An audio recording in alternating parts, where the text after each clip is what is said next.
everybody. It's Alex Grichuhin from HRN, the Home Rehab Rehabilitation Network. Just in case for those that don't know me, I'm the Director for Advanced Lung and Heart Disease. Today we're going to be doing some exercises together. So all I'm going to require is a seat. That's it for right now. Just a simple chair, hopefully a chair without wheels. Anything that doesn't have any wheels on it. So on our first exercise, we're going to be doing, first we have to just do a quick stretch, okay? So if you're seated right now, if you're not seated, please have a seat if you want to participate with me. Now, the first thing I'm going to do is I'm going to be using a chair and I'll be doing some leg exercises, okay? So we're going to tilt this camera down just a little bit so you can see me a little bit better.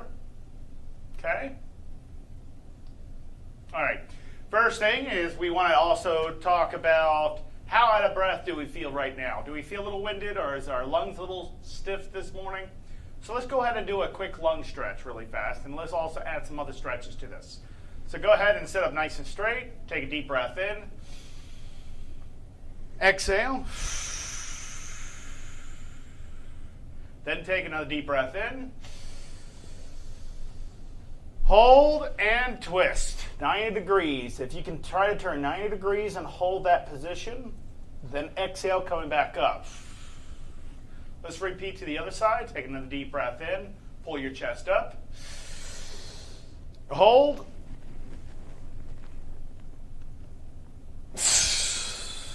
Good. Hold time when you're tilting on one side versus the other. The hold time is about 3 seconds. Let's go ahead and do some shoulder shrugs. Lift our shoulders up and over. Up and over. Nice and easy. Up and over. Very good. Make sure you're keeping your back nice and straight. Shoulder shrugs. Full rotations. I want to see that cuff. I want to see your shoulder move in good circular motions. Okay? Circular motions. Okay, very good. Chin down a sternum, and we're going to rotate our head. Going 3 times each direction, please.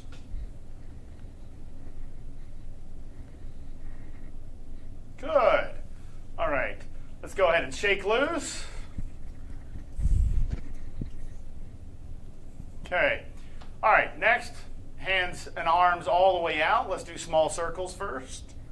Just breathe throughout. Small circles first. Good. Larger circles. Opposite direction.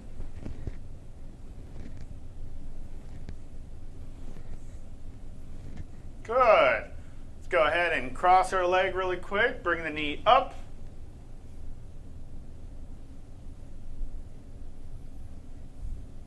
Good. Make circular motions with your toes.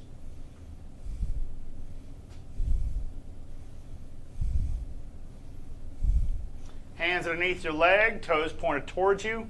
If you don't feel this stretch, make sure your knee is not bent when you do this. If you don't feel a stretch, just lift your leg up a little higher and you'll feel it.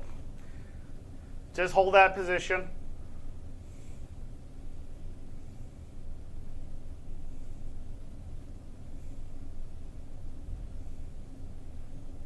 Good, go ahead and relax that down. Cross the other leg, knee up.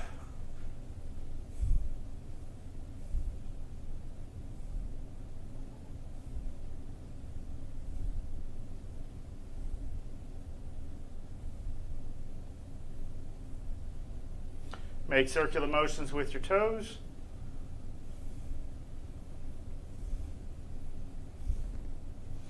Hands underneath, toes pointed towards you. Don't just lift your leg up and do this. Your knee should not be bent all the way out. To get this stretch in, you want your leg all the way out.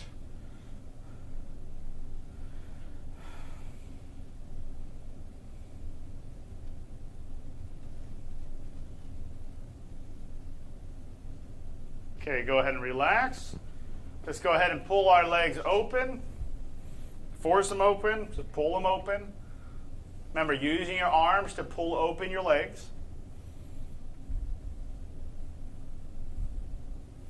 Go ahead and close them up a little bit. Open up one more time. A little bit further this time, a little bit further.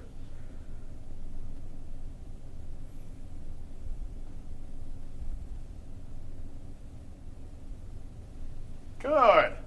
All right, everyone's sitting up straight. Very good. Okay, so our first part of our exercise, what we're going to do is we're going to lift our leg up and down. We're going to switch to the other side too. Lift up and down. Okay? Now, let's go ahead and start this off. Let's lift up. John, could you scooch over just a little bit so I can see just a little bit? Thank you. Lift up and down. Good. Up and down. Again, up and down. Up and down. Switch the other leg again. Up and down. Switch to the other side. Up and down. Lift up, up, and down. Lift up. Remember, my feet are off the ground. Down, up, and down. Now we're going to switch it a little bit. We're going to lift our leg up, bring it out to as far as you can go. Down, and you're going to slide it back. Then you repeat to the other side. Up, out, down, slide back. Repeat the other side. Up, out, down, slide back. Up, out, down, slide back. Up, out, down, slide back. To add some resistance, up, out, down, slide back. If you want to add resistance to make it a little bit more, just put some weights on your knees while you do this. Lift up, out, down, slide back. Very important not to do this. You got to move your whole body, right? But you don't want to just stay stationary like you're in a simulation or something. So lift it up. My body is sitting forward, okay? My posture, sitting forward, completely sitting up straight. Slide back, up, out, down, slide back, up, out, down, slide back, up, out, down, slide back, up, out, down, slide back. Okay, we're going to do 3 more. Ready? Up, out, down, slide back, up, out, down, slide back, up, out, down, slide back, up, out, down, slide back. Last one. Up, out, good morning, down, slide back, up, out, down, slide back. Now what I'm going to do is we're going to stand up.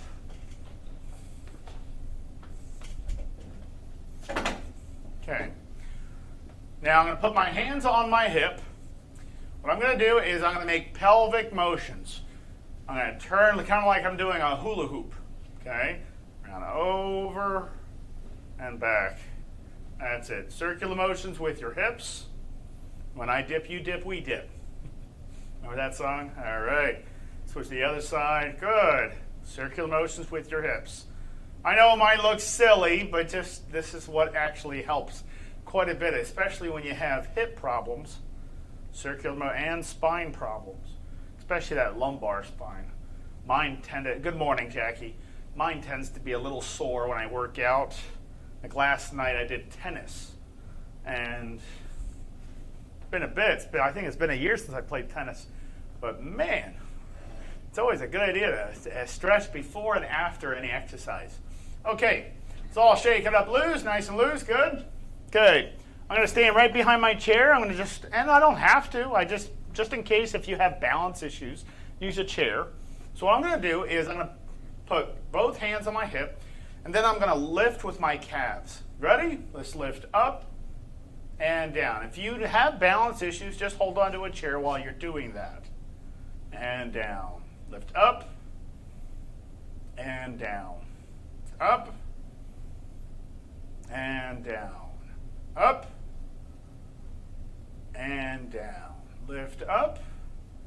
Tiptoe, tiptoe, tiptoe, and down. Lift up. Hold it up there, hold it up there, hold it up there, and down. Good. Lift up. and down. Up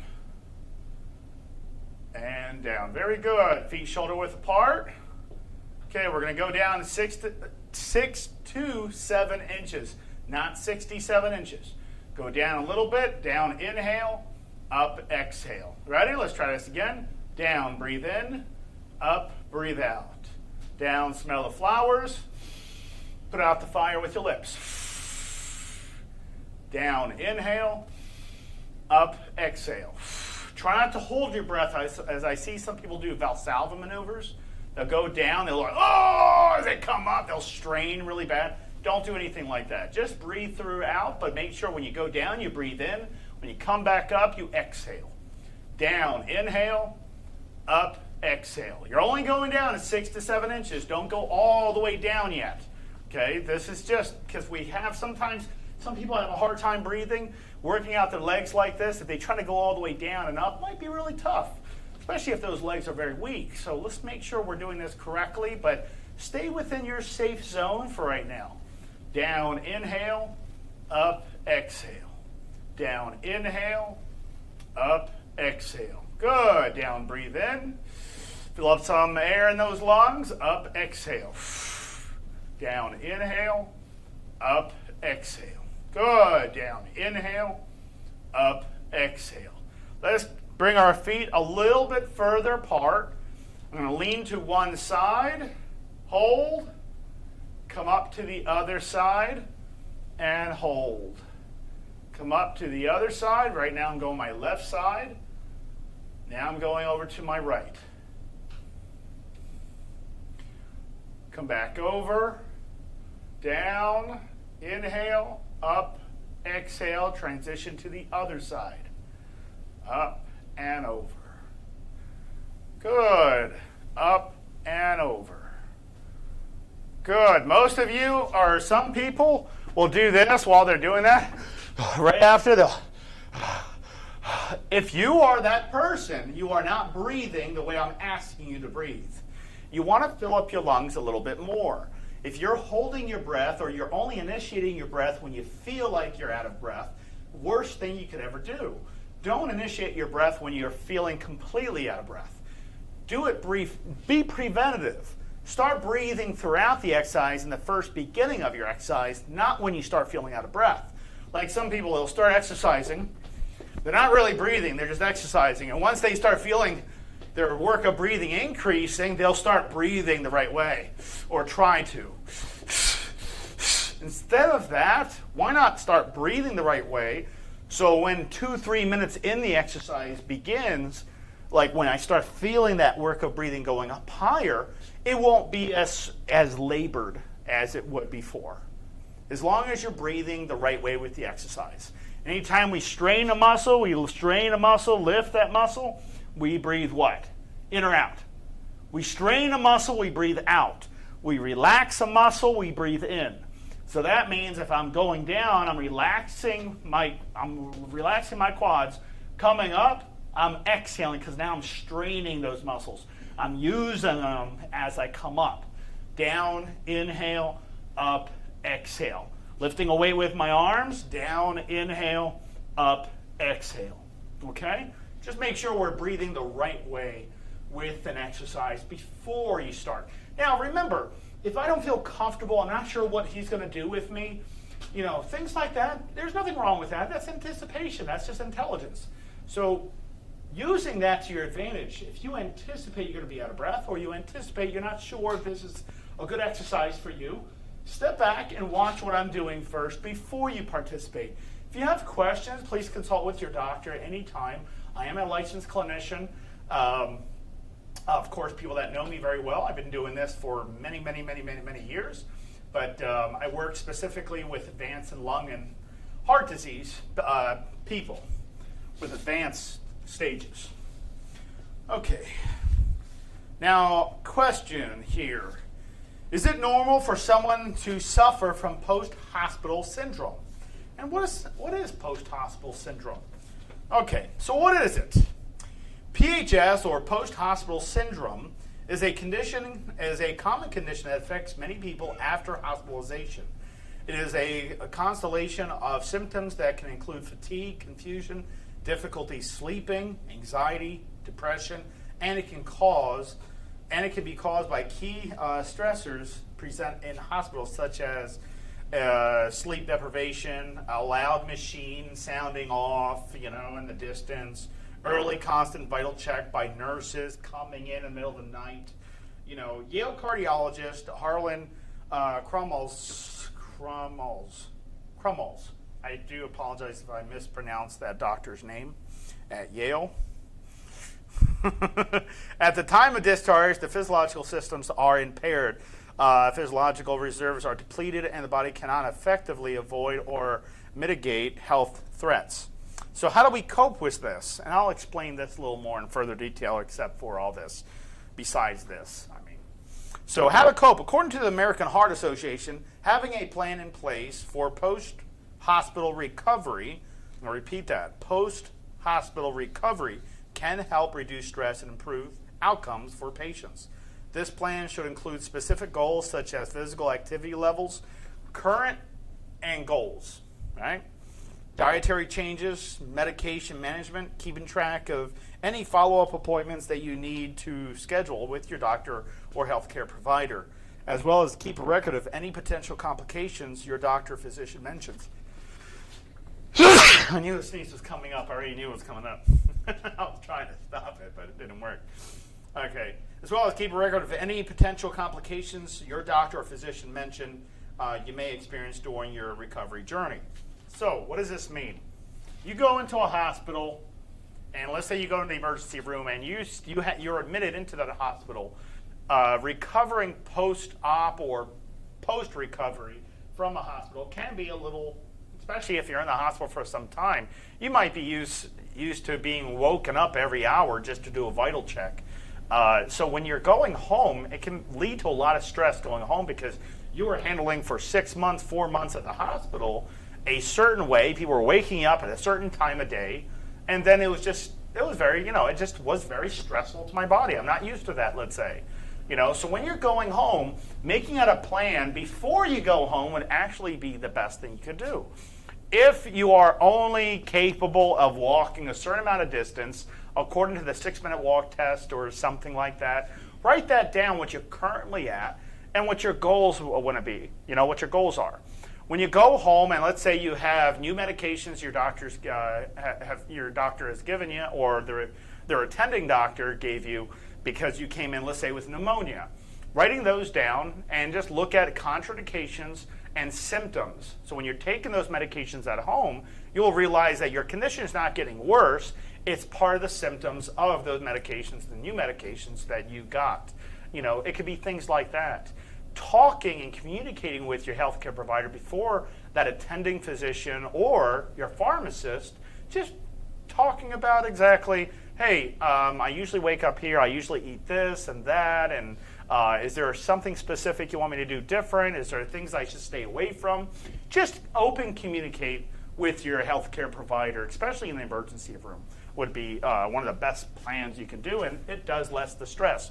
Because if you go home confused, not sure what you have to do, if you don't have a plan, your anxiety is just going to go up the roof, I would think.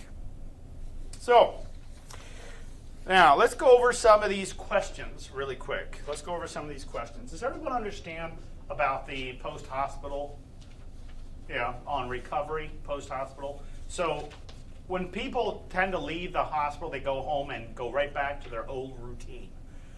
Something led you to the hospital that got you admitted into the hospital. Let's say it was heart-related. Let's say it was lung-related. You should be working on that problem, not thinking that the hospital fixed anything. Because, that's a common misconception. It's like, oh, the doctors didn't see this, and they didn't see that. They didn't talk to me about this. And, somebody goes in the emergency room, a lot of times you're not going to get a tremendous amount of education unless you really talk to your healthcare provider before you leave, especially your discharge planner. If you're going home and you might go back to your old routine of breathing shallow, to doing this, eating that, eating too much sodium chloride, salt, salty foods, you might go right back to the hospital afterwards. So making out a plan. Does probiotics help the lungs? Diane, anything can really help the lungs, but it's also helping the body. But yes, it can. It can, but it doesn't mean that a lot of people like the quick, easy thing. Let me eat this and sit still and do nothing. And hopefully that works. It doesn't work like that. We have to move. The best medicine there is medication, right? The best medicine is exercise, not medication. You know, and there's an old saying, you know, Diane, did you ever hear the old saying is that eat food like it's medication, or else you'll eat your medication like it's food, you know. So medication is not the fix. It's a preventative. It fixes the problem right there. Maybe it's an infection, you know, maybe you're on an antibiotic because of a certain infection maybe, you know, but you still, at the end, are going to have, you know, stiffed up lungs because of the scarring, maybe some other problem, depending on the problem itself. It could be a bad knee, maybe injured knee you went to the hospital for. But if you don't help it, you just go straight home and go back to your old routine. You're feeling sore. You're thinking, I just need to rest and rest. There was somebody who slept for like 3-4 days, and they're like, oh, no, I feel great. That's not a good thing if you're sleeping 3-4 days straight. It's actually a very, very bad thing. No, I feel wonderful. So if you take a lot of drugs, sure, you feel wonderful. But is it doing a lot of good for you? No, most of the time it's not. So, do we need a rest day from RMT, so from respiratory muscle training? Any exercise I do, I'm going to always add a rest day into there. Yes, you should have a rest day. So part of respiratory muscle training should be strength training, right? Part of the respiratory muscle training, because that is strength training. So how many days a week do I do strength training? At least 3 days, right? The other 2 days during the work week, I can do as a rest day. The other days, I'm not going to focus on the other 2 days, because 7 days in a week. I'm not going to focus on strength training. I might be working on cardio training. But you want to make sure there's a rest day in your week, if not 2. Your body needs to rest. So yes, you need a rest day in a week. You need at least 1 day you're resting up. Okay, Carl from St. Paul, Minnesota. How to improve my breathing during exercise? That's my question. That's everything we ever talk about here. So that would have a very long answer. Is Paul up? Is Carol here? Carol, are you here in this? From St. Paul, Minnesota? Okay. How to improve breathing during exercise? Cardiovascular training and respiratory muscle training would be how I would answer that question. But, you know, why is this so confusing to me as a clinician? I mean, it makes sense. How to improve my breathing during exercise. That's not misconstrued. But what problems do you have? Are you just out of shape? Did you have a lung transplant? Did you have a heart transplant? Did you have some type of surgery? Do you have bronchiectasis? Do you have idiopathic pulmonary fibrosis? Like, why are you trying to improve your breathing, or what's going on? I don't know that answer, because that question wasn't in this question. I need specifics, so it's hard to answer that question unless you give me specific of what is happening. I relayed information. You're thinking that I'm just talking specifically to you, but there are hundreds and hundreds of people that watch these videos. You know, thousands actually. Thousands of people that watch these videos that I do here. If I give a specific exercise, I'm assuming other people will try. That means I can't give something specific to somebody's specific disease based off that person's specific criteria. You know, that's what we justify care plans for, you know. So I really don't know how to answer that on you know, besides cardiovascular training and respiratory muscle training. Arlene from Oakland County, Michigan asks, when's good to breathe in through your mouth? Is there a good time? What's the difference between breathing through your nose, we said breathing through your mouth as opposed to your nose? Okay, so, okay. Let me see the best way to answer this one. When's a good time to breathe through your mouth versus the nose? Okay, first let's look at the benefits here. Okay, what's the benefit of breathing through your nose versus your mouth? Preference. But let's look at a pro benefit to it.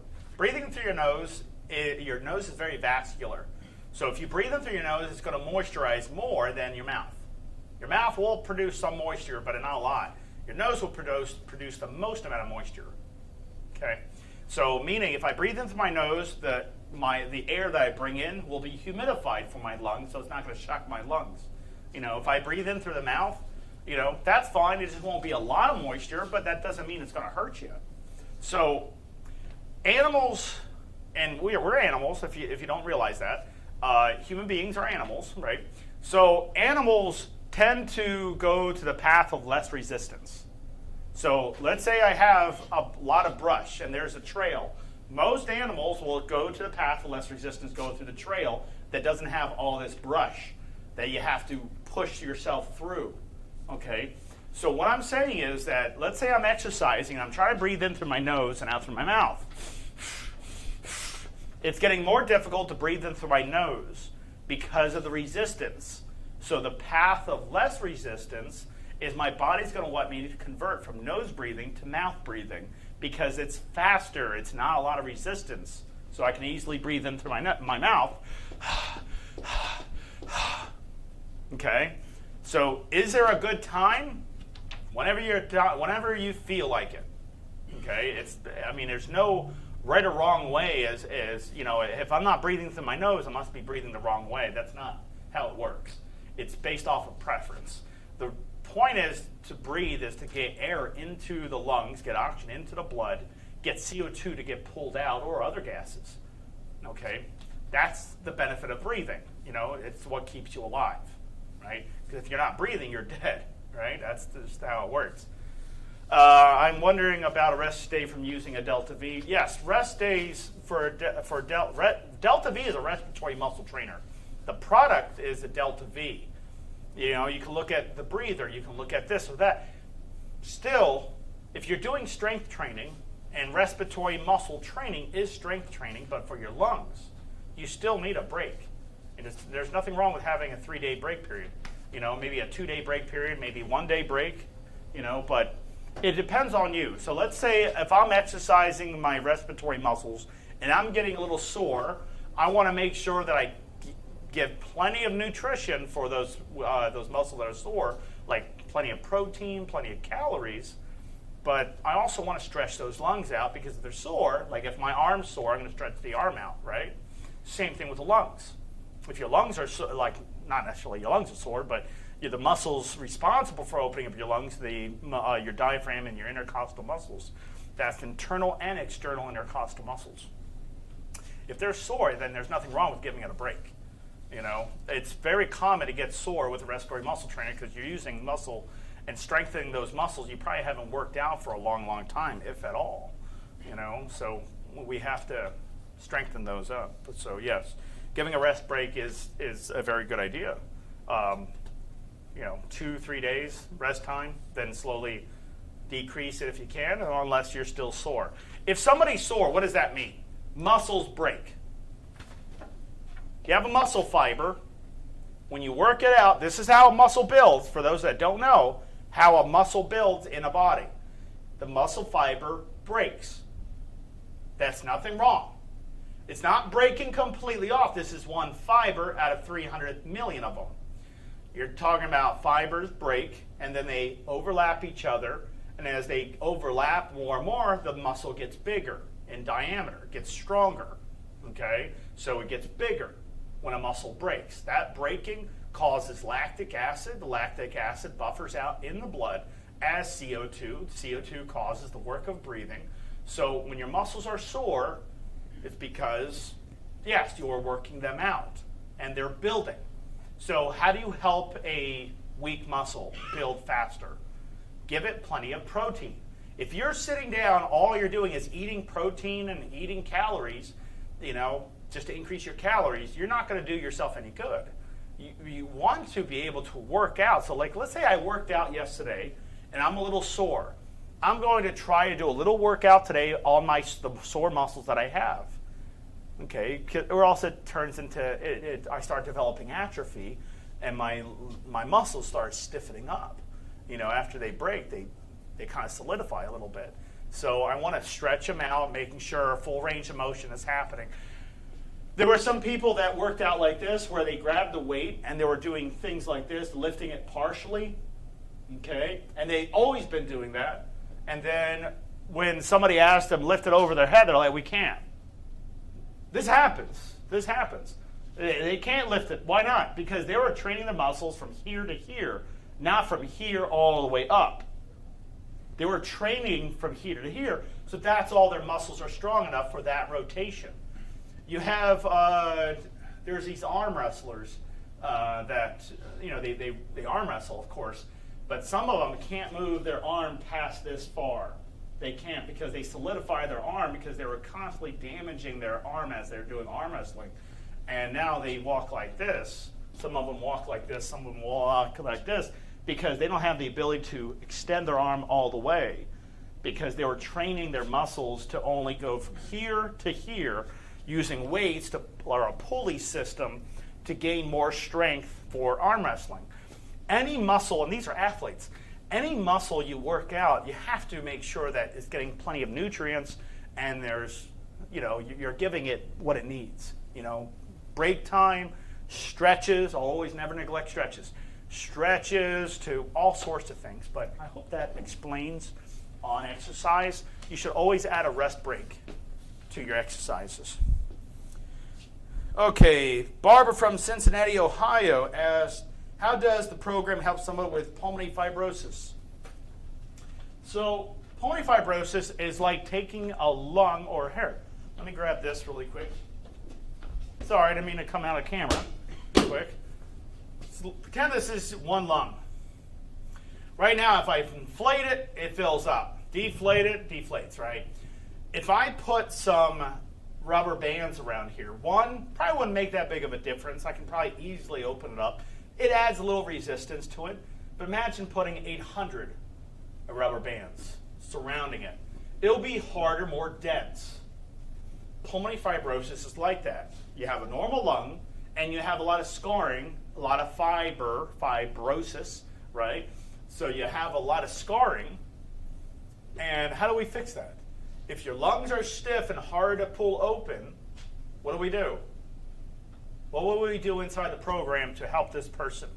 By the way, the prognosis of pulmonary fibrosis is really, really, really, really bad. Okay? In this program, people with pulmonary fibrosis come in all the time. In fact, also, we have a lot of, like in Nova, we have a lot of hospital systems throughout the whole United States that have fibrotic patients, people with pulmonary fibrosis. They bring them into this program. Okay, so how do we help them out? Well, if the lungs can't open up because they're so stiff with all those scarring, with all that scarring surrounding your lungs, we're going to increase the muscle that can't open up those lungs and strengthen them up so they can open the lungs all the way. Then we're going to provide doing lung stretches, all sorts of things to help and get that lung to be very compliant, where it can open up, decrease, open up, deflate, and so on and so forth.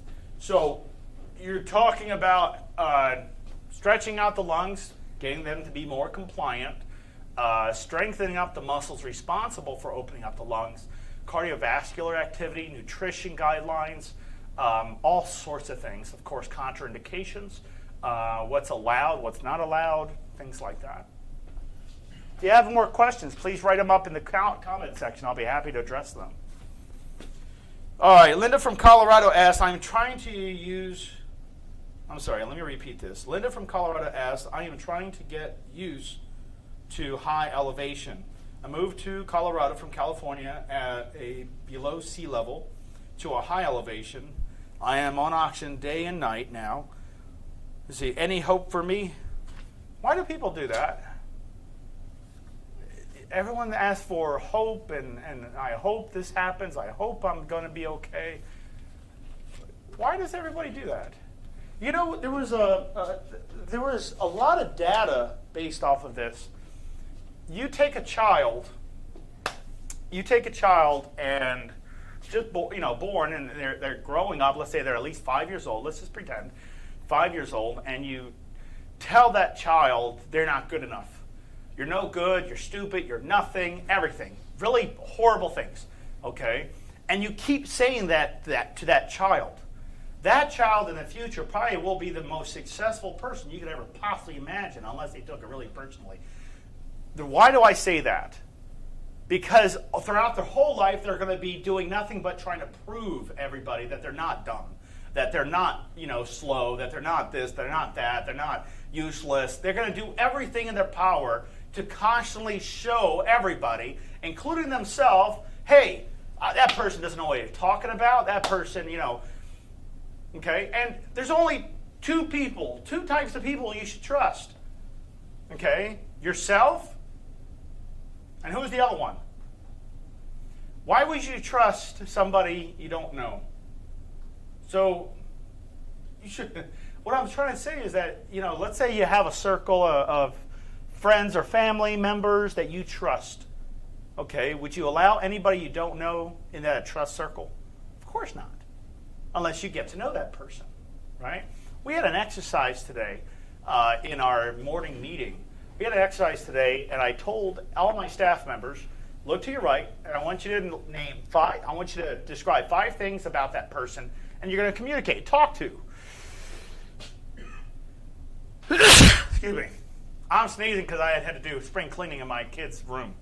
And I have 2 kids, and the rooms were a mess, and I took everything out, all that dust. I should have wore a mask. So I got little allergies from that. No big deal, but that's what happened. Anyways, a lot of people feel that, it's hope that gets them better. It's not hope that gets you better. It's action. There's no other direction you need to go to. Look, you can hope that something will happen. You can hope things get better. And you can hope all you want. Okay? Failure is a part of success. For people that don't know, failure is a part of success. You have to fail, and that's part of the process. You have to fail so you know what not to do next time. Failure is a part of success. I hate when people look at failure as a bad thing. No one likes to fail, I understand. But there's 2 actions somebody will take. You fall, you can either stay down and not deal with it anymore, or you can stand up. 2 options. You fall down in your life. It can be physically, it can be emotionally, mentally. You fall down, you can stay down. Because if you stand back up, you're going to have to deal with that again. And you stay down and nothing else happens. Hunky-dory happy. Or you can be the rare few that stands back up after all that battle, all those battle wounds, all those mental things that you had to go through, people calling you this and that, and you feeling like you're useless. If you stand up and go and tackle that again, you'll just realize what you did before. Hopefully, you learn from your mistakes and you don't repeat that same thing. You're learning what not to do. Don't ever feel like, I hope I get better or something. That's the worst thing you could do. So, Linda from Colorado, I am on oxygen day and night. Any hope for me? Of course. So when you go to higher elevation, there's something that is stimulated from your hypothalamus to your pituitary gland. It's called EPO. It's a longer word, but the acronym is EPO. The hormone causes your red bone marrow to produce more red blood cells. Your bone marrow, okay? Like on a bone. Here, let me show you. Give you some education on this. Let's say I have a bone. Okay. Okay. There's a plate, a line. If you cut a bone in half, you'll see this line. It's called the epiphyseal plate. Okay? Usually, like if I was doing an examination on somebody, I want to know when they died, I can look to see if that epiphyseal plate is hardened or still cartilage. If it's still cartilaginous, so if it's still cartilage, it's still soft, that person most likely were either in their teens or younger.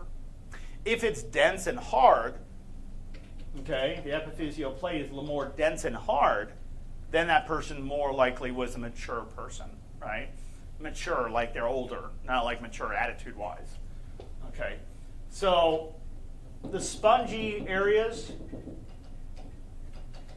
you have the you have the spongy bone areas, and then you have these veins and arteries that come in and out of this bone. So this EPO basically tells it doesn't really tell it, but it kind of does that. Tells the red bone marrow, this is the bone marrow, to produce more red blood cells, and that blood starts coming back into the body, right? That's how more red blood cells, that's how red blood cells, are made up in the body. It's made by the red bone marrow is what does it. So when you're in high elevation, that is normally secreted and causing the red bone marrow to produce more red blood cells to carry more oxygen. Okay? Like if I was to draw it up again like this. Let me draw it up like this here. Let me draw it like this. Okay, and I'm going to do another one. All right.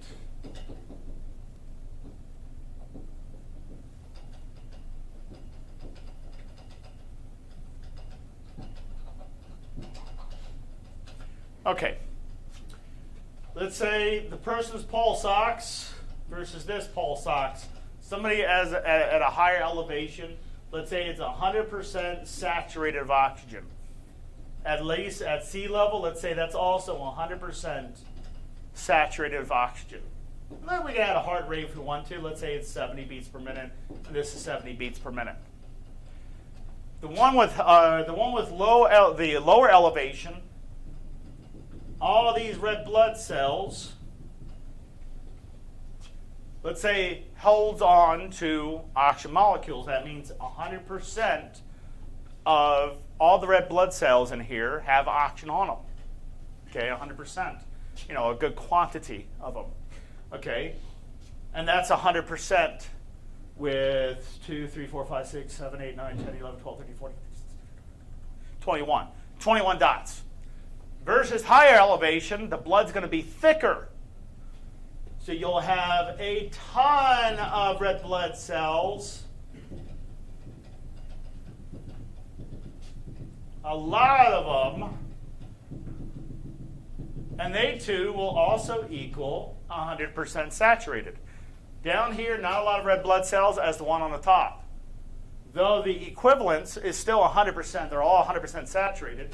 This is still the same thing, except there's just a lot more of them. That time to wait is 3 weeks. 3 weeks. So when you go to a higher elevation, you have to wait 3 weeks usually 3 weeks, for your body to produce more red blood cells so you can live up at a higher elevation.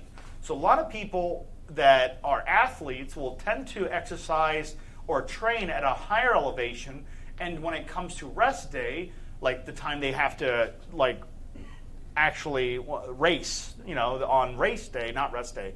On race day, they will come back down to the sea level where the race is going to be, and basically oxygenation, CO2 elimination is not a problem because they train at a higher elevation for a long period of time, let's say a few months, versus somebody that trained at a lower elevation. Same exercise, same everything, but the person with a higher worked out in a higher elevation, yes, they're going to not be as winded as somebody because they have a lot more red blood cells carrying carboxyhemoglobin. That's what it's called, carboxyhemoglobin. So CO2 gets plentiful, gets taken, eliminated out from the body as you exhale.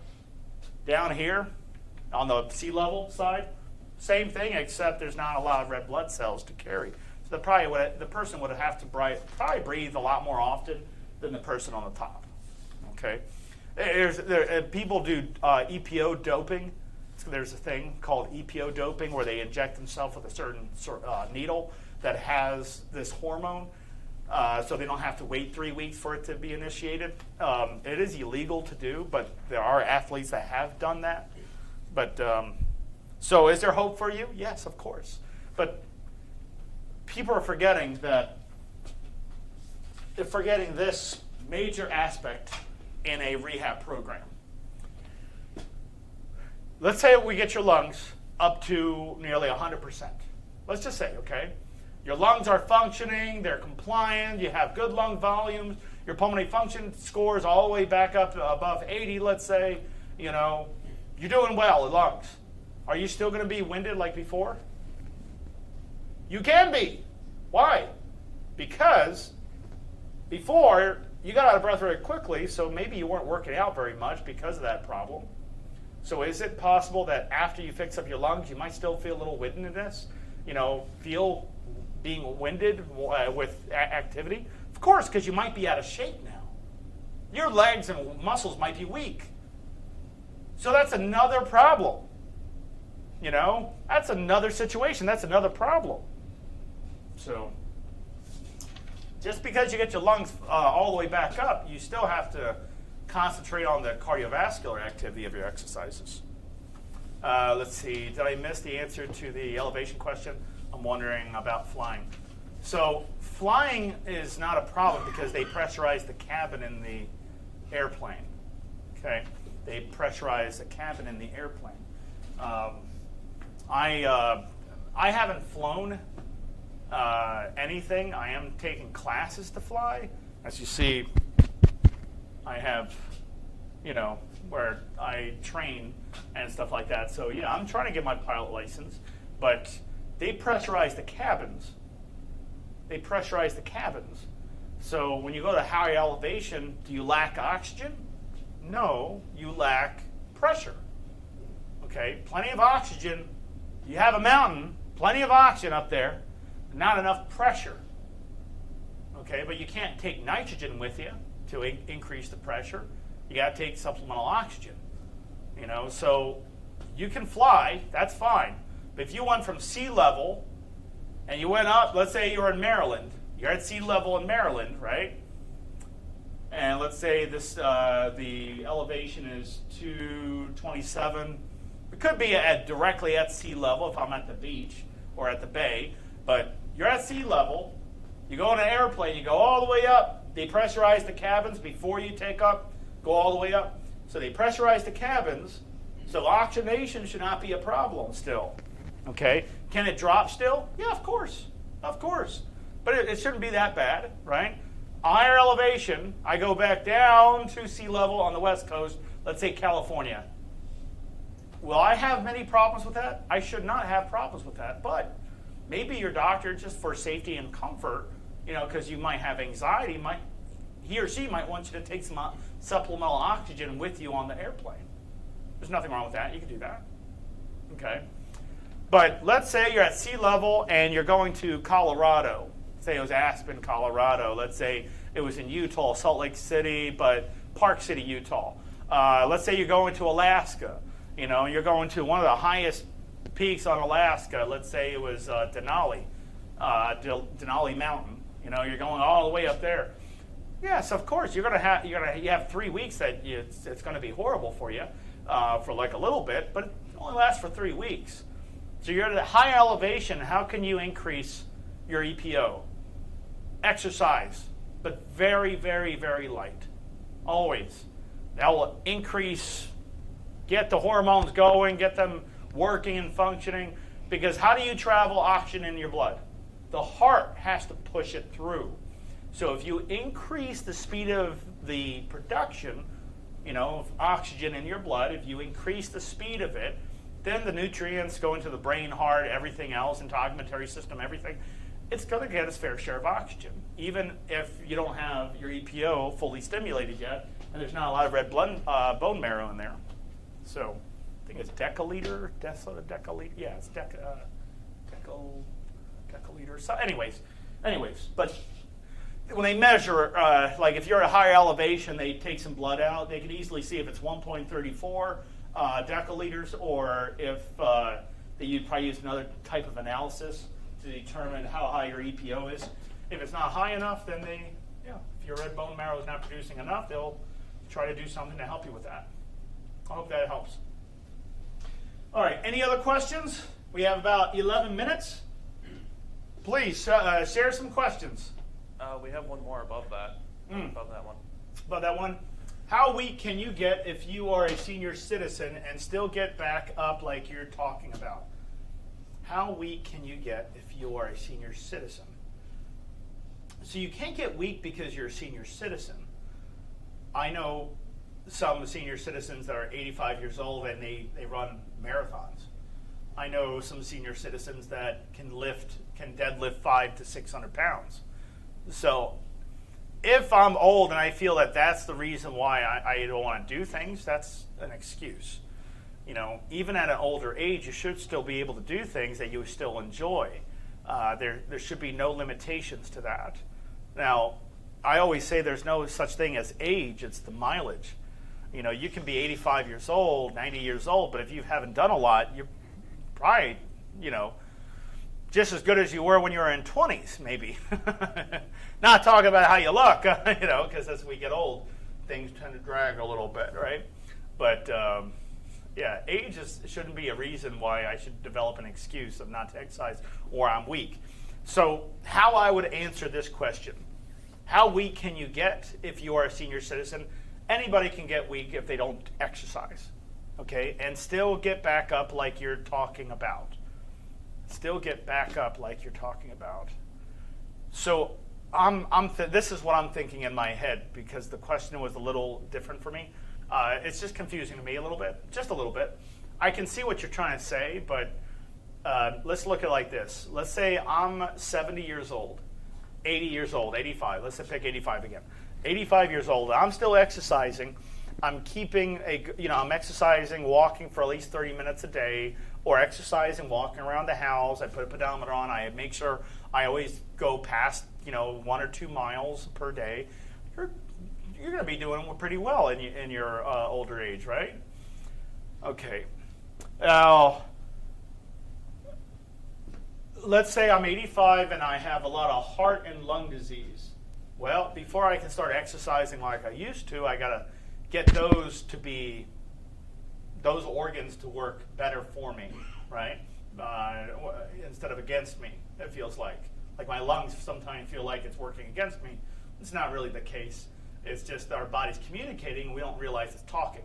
Like my body communicates, I am in pain. Well, it's telling you something is hurting you, and we have to find a way to resolve that. I can't breathe, and you work on your breathing aspect of your exercise. I can't walk very far because I am very weak, then work on the legs that are weak. So anybody, I haven't seen anybody that can't. Anybody can get to where they are right now, not being able to do much. They're older age, maybe they're senior citizens, and they can still get their life back by starting to add some exercises to the life that's very beneficial. So there should be no limitations on that at all. Is walking in place considered as steps? It can be. It can be. I prefer I prefer actual walking because you're working on your balance as well, not just walking in place, where your balance is still needed, but it's not going to be as severe as versus if you're walking, taking one step, balancing off that one foot while you're taking the other steps in unison, right? So I hope that helps. Any other questions? Guys, you can bring up any questions you want. Just go ahead. I'll leave another 2 minutes up before I sign off. If you have questions in place, come on, let me know. I'll give 2 more minutes for questions. Alex, I have a question. Please, go ahead. What is the difference between at-home telehealth for rehabilitation and in-person outpatient rehabilitation? Which one do you think is better? Which one's better, tele-rehab versus in-person? Yes. Okay, so the question from John was, which therapy, like which type of, what's better? Telehealth rehabilitation, like what we do, or in-person rehab? Well, according to not me, but according to actual statistics, you can easily go to the American Thoracic Society, ATS. So go to the American Thoracic Society.org. It's an organization. Look at, it's in 2017, and there's also another one in 2018. They did multiple studies on this specific topic. Which one's better? They found when they did the study that they were identical in the same success rates. You can't say, now on, you cannot say that traditional inside facility therapy is better than a virtual where I can see you, you can see me, and we do therapy together, because they all had the same outcomes. So they tested this multiple times. They had people go, they had like 100 people go into a facility and they measured the outcomes, and they looked at 100 people not inside of a facility but doing a virtual. They were the same outcomes. But the people that were in the in-facility had to travel. A lot of people didn't show up, all the time. The people that had to do it at home, nearly 90% or above showed up. So the compliance that was very crucial. The compliance, people doing the therapy, was more. It was actually better if they were doing it at home, because they don't have to travel anywhere. They don't have to try to find an Uber or a taxi, or they don't have to drive 100 miles to get to a place. It was very convenient. So the compliance rate was actually higher than a traditional facility, was actually a lot higher. The success rates, the national average success rate, understand what I said, national average. So not our average, but the national average, according to the American Lung Association, they say the average compliance and success rate is about 11% successful. I'm going to repeat that, 11% successful. So what am I trying to say? You go into a facility, they're going to be averaging around 11% successful, according to the American Lung Association. If you look at our data, we can't write these data up. We can't do that. It's illegal. So there's other groups that come out, like Kevin Blyden over at Sinai Hospital did a study on us, and that he saw that our compliance rate wasn't 11% successful. It was at 98.7%. So we hold the highest industry standard. That's why we always say we're the Bentley of all programs. We're the top ones, because that's literally true. We are. We are the Bentley of all programs. All pulmonary and cardiac rehab, we're the best of the best, according to that data that we can't fabricate and make up, of course. I was in your program and doing well. Now my insurances didn't see is it out of network and want me to go to a facility that is in my network. Hopefully my doctor will write a note of necessity. Okay, Michelle, no problem. Marianne, still trying to increase lung volumes. It falls back often. What exercise do I need to increase? Marianne, you need to go into our program, if you're not in already, and talk to your assigned clinician about your lung volumes. Me, I'm a hawk. You go under my belt, meaning that you're under my patient load. I always make sure that everyone gets their increase in lung functions, because I'm a hawk. I don't stop. I don't quit. I just keep going and going. But if you're doing this by yourself without help of a clinician that is necessary, then you might be doing it wrong. Having somebody called peer review, having somebody that's a clinician seeing what you're doing, seeing if you're doing it right, but usually it's the technique is off. Your technique might be off, because if you're still trying to increase lung volumes, but you fall back often, that shows me that with a 98.7% success rate, the therapy, the technique, either you're not in the program or you weren't doing the therapy as we asked. So you want to get with your assigned clinician whoever your assigned clinician is in HRN. If you're not in an HRN, then I would very highly suggest you go into HRN to get the right therapy, the right technique and everything for you. Some people have one lung because they had a complete lobectomy. Some people have heart disease, and we have to tweak our therapies differently. Every therapy is individualized because we base it off of your exercise prescription. Exercise prescription is done in here in HRN, then approved by Dr. Shaw, our chief medical officer. And then you go into therapy in a group, and you work out based off of your maximum heart rate, with where to stay within your pulse rate range, where's your lung volume need to be, where's it currently at, 6-minute walk test, how bad's your CAT, that's the COPD assessment test. All those things need to be implemented. If you're trying to do everything at home because it's free and easy, there's a reason why it's free and easy. And you're not getting the results you want. What does that say? You might be doing it incorrectly. Okay? So have us help you. I would say that's really the best thing you could do, is have us help you. Any other questions? Any others? That's it. All right, guys. That's it. Thank you very much. I'll see you guys next time. Thank you.